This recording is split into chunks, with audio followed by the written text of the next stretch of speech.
ഞാൻ കോഴിക്കോട് നിന്ന് ഒരു ഭീകരനായ കള്ളനെയും കൊണ്ട് മഞ്ചേരി കോടതി പോയിരുന്നു. ഒരു 46 കേസിലെ പ്രതിയാണ്. ഞാൻ ഓനെയും കൊണ്ട് ഇങ്ങനെ ബസ്സിലാണ് പോകുന്നത്. ബസ്സിൽ പോകുമ്പോ ഞാൻ ആ പ്രതിയോട് നല്ലോണം വരും. നമ്മളെന്തിനാണ് ഏതാനും ഓൻ പ്രതിയെ നമ്മള് പോലീസുമായിട്ടാണ് അടി ഓടിക്കേണ്ട നമ്മളെ പണി പോകുന്നതുകൊണ്ട് ഞാൻ പ്രതി തങ്കു എന്നെല്ലാം വിളിച്ചിങ്ങനെ പോയത് കൊണ്ട് തന്നെ ബസ് ആ മൂച്ചിക്കലെ സ്ഥലത്തെത്തിയപ്പോ ഒരു ലോറി വന്ന ഒരൊറ്റ ഇടിയാണ്.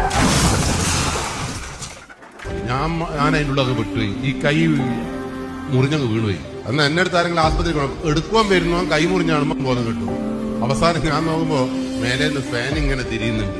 ഞാനിങ്ങനെ വിചാരിച്ചു കൈയും പോയി പണിയും പോയി, എന്റെ പേഴ്സും പോയി. പേഴ്സിൽ ഒരു 2500 റുപ്യ ഉണ്ടേനു. ഇപ്പം ബേക്കിൽ നിന്ന് അശരീരി പോലെ മേലെ നിന്നൊരൊച്ച, പ്രതി പോയിട്ടില്ല, ഞാനാണ് പ്രതി, ഞാനാണ് നിങ്ങളിവിടെ എത്തിച്ചത്, 2500 റുപ്യ പേഴ്സിലില്ല. നോക്കുമ്പോൾ 320 നോക്കുമ്പോൾ പ്രതിയാണ് സത്യസന്ധൻ. ആ പ്രതിയാണ് എന്നെ ജീവിതത്തിലേക്ക് തിരിച്ചു കൊണ്ടുവന്നത്. അതുകൊണ്ട് ഒരു മനുഷ്യനെയും നിങ്ങൾ വേണ്ടാതെ വിലയിരുത്തരുത്. എല്ലാ മനുഷ്യ ഹൃദയങ്ങളിലും നന്മയുണ്ട്.